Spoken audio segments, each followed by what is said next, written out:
Let's talk about budgeting.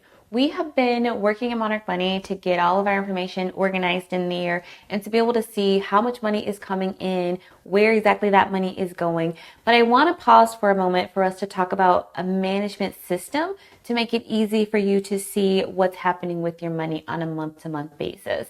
So a lot of times when we think about budgeting, we're thinking about budgeting from the standpoint of every category and assigning a dollar amount. For instance, you've got groceries and you've got a dollar amount to that. You've got all these household expenses and you've got a dollar amount for that. You've got a dollar amount for clothing. You've got a dollar amount for kids and all of that different stuff. And it is good to see the breakdown of your spending in that mechanism, and Monarch Money is going to help us to do that. But also, it can be harder to use that as a way to manage your money on a month-to-month basis. So I want to introduce you to an approach that is more flexible, where you don't necessarily have to track every single dollar in order to stay within your spending limits. And this flexible approach is called flow-based budgeting. It's based off of how your money flows, organizing your money into buckets based on how it flows. And you have to think of it from three different buckets. So the fixed bucket, the flexible bucket, and the non-monthly bucket. So those would be your three buckets of money. So we're going to talk about this approach of budgeting before we start making our budget over in Monarch Money, because it's going to help us to make sure that we have a solid understanding of how we can use this going forward, and this is not just something that you need Monarch Money for. You don't need this tool. This is something that can be used regardless if you use Monarch Money or not. All right, so let's jump into it. So like I mentioned, there are three buckets that we want to think from. The fixed bucket, that is your bills, your recurring expenses that happen on a monthly basis. The flexible bucket, that is the things that you are typically having to choose to pay. You're swiping your credit card or you're swiping your debit card when you're making these purchases. So groceries, dining out, those types of things. And then there's the non-monthly bucket. And the non-monthly stuff is expenses you know are coming up, but you may not always save for them. And the non-monthly can get you into trouble sometimes, because if you've not saved for these non-monthlies, that's when you might be like, oh, I need to put this on credit. I wasn't expecting it. Or you're scrambling to try to come up with some extra cash to cover those costs. So non-monthly are the things such as vacation, Christmas, those bigger expenses, maybe even insurance that sometimes is paid once a year for people. The things that don't happen every month, but you know they are expected throughout the year. And in this system, you're really focused on those three big numbers. How much do I need to cover all of my fixed expenses on a monthly basis? How much do I need to set aside to cover my non-monthly expenses on a monthly basis? And then what's left over that I can spend in my flexible spending bucket? Okay, so just to go over these a little bit more, the fixed costs, here are some examples of what the fixed cost might be. Your mortgage or your rent, that's a recurring expense. It's the same each month. Your utilities, your insurance, your subscriptions, your loans, your daycare. These are all examples of expenses that are fixed. They are the same each month or about the same each month. These are things that you can typically put on auto pay. And then we've got our flexible expenses. The flexible examples would be groceries, car gas, dining out, pet expenses, entertainment, shopping. These are some examples of things that might be in your flexible spending category. And I do want to put a note in here. These things that are grouped into your groups of fixed, flexible, non-monthly can vary. So for one person, insurance may be in that fixed expense cost. Like I said, they pay their insurance monthly. But for some people, insurance may be in the non-monthly, where you pay insurance once a year. So you want to save on a monthly basis for that once a year payment that you're going to have coming out of that.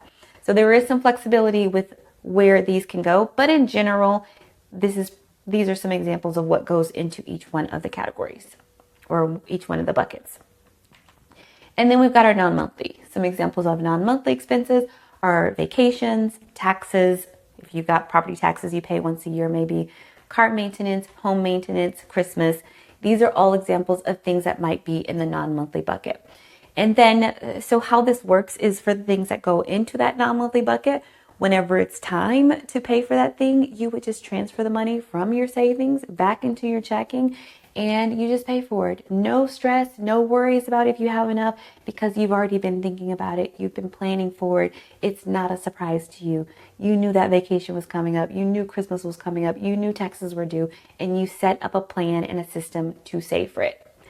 So let's talk about what this could look like once you put this into place, if you choose to put this into place. So the first thing that happens in this cash flow system is that you earn income. Once you earn that income, before it's even direct deposited into your account, you are contributing to retirement through your employer. Most people are doing this. Most people have to do this to be able to retire. They need to be contributing. Now, if you're already set for retirement, then maybe you're not contributing. And after that, everything else is direct deposited into your checking account. From this checking account, then you can take care of your fixed expenses. So you'll pay your fixed expenses from this checking account. You can put these on auto pay so that you don't have to worry about them. And I am going to be talking about this grouping as if you set them up in based on your account. You don't necessarily have to use this bank account system that I'm referring to, but it's just a better way to easily explain it and to see how it could work if you wanted to put it into this system. Set it up in this way. All right, so you pay your fixed expenses. Remember, those are the bills, the recurring things that happen every month. You know how much they are every month. They're not changing very much on a month-to-month basis. And then also from this direct deposited account where you've direct deposited your check into, you're going to transfer some money to savings that is for your non-monthly expenses and any savings that you might be putting away. So automatic transfer, you can set this up to automatically happen. Same as how you can set up your fixed expenses to be paid automatically from that checking account. And then you'll have a second checking account that's only for your flexed expenses. That second checking account makes it easy for you to see, what do I have available to spend? A lot of times people are looking in their accounts and they're like, I need to know how much extra can I put towards debt this month? Or how much can we spend of the money that's in here? By having this flexible spending account, you can easily see it because you can look and see, what do I have available? That's what we have available to spend until your next deposit goes into this account. And then the third thing that would happen would be contributing to your Roth IRA or your taxable investment account. So maybe you've got all of your debts paid off. You have a little bit extra left after you've set aside monthly savings and for all of your non-monthly expenses, then you might want to also be setting up that automatic contribution to go into your Roth IRA, into your taxable investment account, or other savings account in that manner. Okay, so I talked about how you can do this by putting it into different checking accounts and different savings accounts, but you don't necessarily have to have that second checking account for the flexible expenses. You could also do this on a credit card. Let's assume you've got your credit card paid off. You pay it off in full each month. So then let's say we've determined your flexible expenses number to be $3,000 a month. We figured out your total income. We determined your fixed expenses, subtracted that out. We've determined your non-monthly expenses, your savings, your Roth IRA, subtracted that out. And what you had left for spending was $3,000. So if you're using a credit card within the system, then you might break it down on a weekly basis. And you might say, every week, that $3,000 breaks down to $750 a week. So I can charge up to $750. And at the end of the week, I'm going to pay that off. Or you could do it for the whole month. Then you've got up to $3,000 for the whole month to pay or to spend. And you can charge that card up, making sure you stay within that $3,000 limit. So that's how you could do it if you're using a credit card. But if you're using the checking account, I want to talk about that as well. So if you're using the checking account, you could set your system up to where you're making a deposit into this checking account on a weekly basis. You could do it on a bi-monthly basis or on a 1 month basis. For most people, weekly or bi-monthly is better. It gives them a little bit more guardrails than having to look at the full month of money that's available. So essentially, same as how I explained with the credit card. You could transfer your weekly amount each week. You could set this up on automatic transfers again. Each week on maybe a Friday, you transfer that $700, going back to our previous example, into that flexible expenses account So if you've got $700 to spend for the week or $750 to spend for the week, and your goal is to just stick within that spending amount, you can spend on whatever is in that flexible category that you have deemed as flexible expenses: groceries, car gas, entertainment, buying movie tickets, all of that stuff from that flexible account, just not going over $750. And then if you were paying off debt, you're trying to figure out how much extra can go towards your debt at the end of each week. You can look and see, do I have anything left? Do I have anything left? I had $750. Did I spend it all, or do I have anything left? If you have something left, you can decide, hey, let's put that towards our debt. Or if you've got a big savings goal, then you could say, hey, let me put that extra towards my savings goal. Or you might decide, you know what, let's give ourselves a little bit more going into the next week. So you can let it roll over into the next week. So that's a way that you can set the system up if you're using a checking account, transferring money over weekly for your spending. You could also do this bi-monthly. If you're doing it on a bi-monthly basis, you might do it on the 1st and the 15th. So on the 1st, you would transfer half of your flexible spending money. Going back to our example of $3,000, that would be $1,500. And then you would transfer that other $1,500 on the 15th. All right, so there are some intricacies to setting up this system. If you wanted to set it up, definitely reach out. If you're not already working with me, you can contact me at moneywithconfidence.com. But there are some intricacies, but this gives you an overview of what this system looks like when you're thinking from a fixed, flexible, non-monthly. So the most important thing for us right now is to think about those non-monthly expenses so we can start planning, okay, how much do we need for a non-monthly? And then we can finish out the rest of our budget. We can go ahead and create that budget. So let's take a look at that. You can just do this on a sheet of paper if you want. You can list out your expenses that you know happen throughout the year. How much do you spend on those throughout the year to come up with a monthly amount that you need to save? I am going to share a spreadsheet. You can also use the spreadsheet to make it easy to calculate this information. So I've already put some examples here of what are some non-monthly expenses.